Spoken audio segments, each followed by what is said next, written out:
Hey everyone, welcome back to my channel. I'm in a new setting because we have started a new series. It's called Letters to Carol. So if you want your story read on this channel, like I'm gonna read Sheila's story, um, just email me at dailyletterstocarol@gmail.com and I'll read your story just like I'll be reading Sheila's today. Um, let's get right into Sheila's story. You don't want to miss it, so you'll have to stay to the end to see what happens. So she starts by saying, Dear Carol, I don't even know where to start.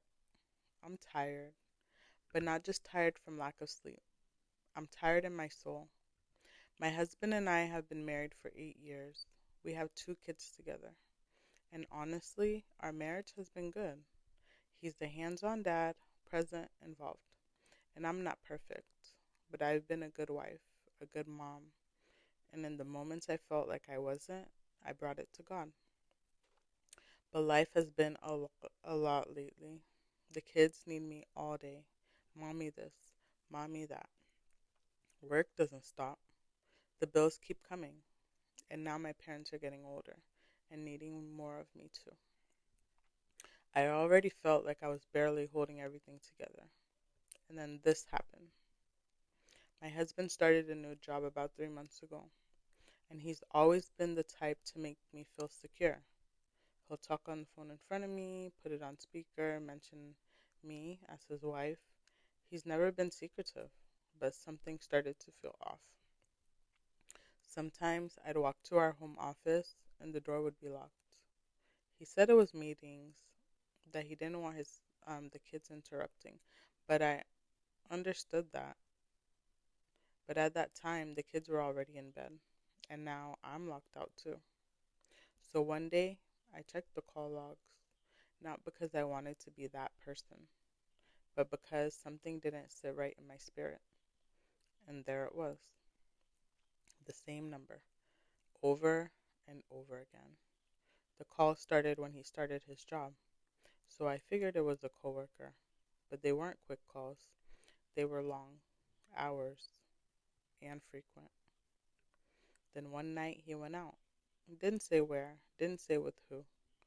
So I texted him, trying to be respectful, because he did say he was going to be heading out, but I just thought it would be more respect if we could tell each other where we're going. He left it off, but I was serious. He FaceTimed me later on when he got there. He looked like he was alone, but later I saw the calls again. 8:53 p.m. That was right after he spoke with me. 11:55 p.m. and 12:15 a.m. And something in me just broke. At one point, I did something I never thought I would do. I called her. Not to argue, not to fight, but because I was trying to make sense of what I was feeling. And when I spoke to her, she told me that he made it seem like we were just co parenting. And in that moment, my heart dropped because now it wasn't just what I was feeling, it was what he was allowing someone else to believe about our marriage, our happy marriage. So I asked her if she had ever seen him outside of work, and she told me, You need to ask him. And that told me everything I needed to know without her actually saying it. I told her, Now that you know he's married, are you going to stop talking to him? She said, He's going to keep calling me. And then what? And the way she said it, it didn't feel new to her. It felt familiar, like she's been in this situation before. And I realized something in that moment. This just wasn't about her. It was about the space he created for another woman to feel comfortable enough to disrespect me without her ever meeting me. And that hurt me more than anything because now my home doesn't feel like home anymore. He started sleeping downstairs, not eating the food I cooked, and the kids noticed. And that part, that really hurt because now it's not just between us, it's affecting our home. I feel like I'm walking on eggshells. He's one way, I'm another. And the laughter we used to have, the jokes, the connection, has been replaced with silence. And it took me back to a version of myself I thought I healed from. from my 20s when I dealt with lies and broken trust. And this hurt, it felt worse than physical cheating because he was confiding in someone else. My heart was shattered, but I didn't want my kids to see, so I held it together, while silently imagining what life would be like if everything fell apart. But even then, I prayed. I prayed for my husband, asked God to soften his heart, to change him, to guide him back to being the head of our home, to remove this anxiety that I now carry. We eventually talked after the storm settled, and that storm tore through a lot. We ended it with a prayer, and he had admitted it was a new friend from the same hometown as him that he made at his job. But he said he would stop talking to her, and I let it go. But if I'm being honest, I don't trust him the same anymore. Now I find myself calling, just to make sure he's where he says he is. I had his phone in my hand today, and my heart was racing. I could have checked everything, but I didn't, because I don't want to become that version of myself. So I'll keep praying for my husband, for my family, for my peace. But Carol, between the kids, the pressure, the bills, and now this is hard. I did see the Fighting for Us devotional you shared on Amazon. I'm on day 1, and I'm praying I make it to day 30. Maybe one day you can create something for couples, something we can go through together. And thank you for creating a safe space for moms like me. Sheila from Michigan. Sheila, thank you so much for sharing our first letter. I am so appreciative, and God has called me to do something like this for a very long time, but I just couldn't figure out how I wanted to do it. But I am thankful that we started off with you and that we're actually getting to do it. Um, I just need you to understand you're not crazy.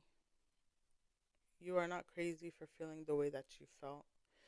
You're overwhelmed with all life struggles, and for your husband, your partner, your best friend, your other half to, you know, shake that foundation that you guys built. That hits hard because your home is supposed to be where you feel safe, where you lay your head down to sleep. And I can only imagine the thoughts that ran through your head sleeping in that bed alone. And when he stepped out, like where you thought he would be, or everything that ran through your mind. And it's not you trying to be controlling, it's you trying to be a wife and wanting to know where your husband is going, not to control him, just to know that he's safe and that you feel secure about your marriage, and gave you that feeling of doubt, which feeling of doubt shouldn't have to carry, because when you said I do and when he said I do, he promised to be there for you and to let no one break apart your marriage.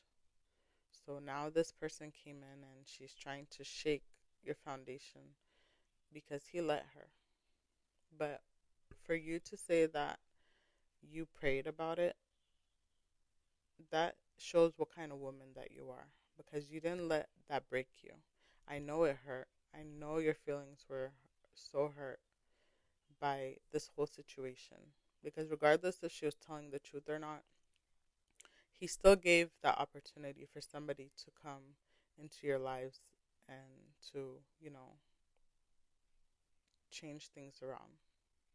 But you prayed, you're believing in God that he can change your husband, that he can fix your marriage, that he would heal your broken heart, he will take away your anxiety, he will bring peace into your home and your kids' lives, because we don't want our kids to feel the pain that we feel.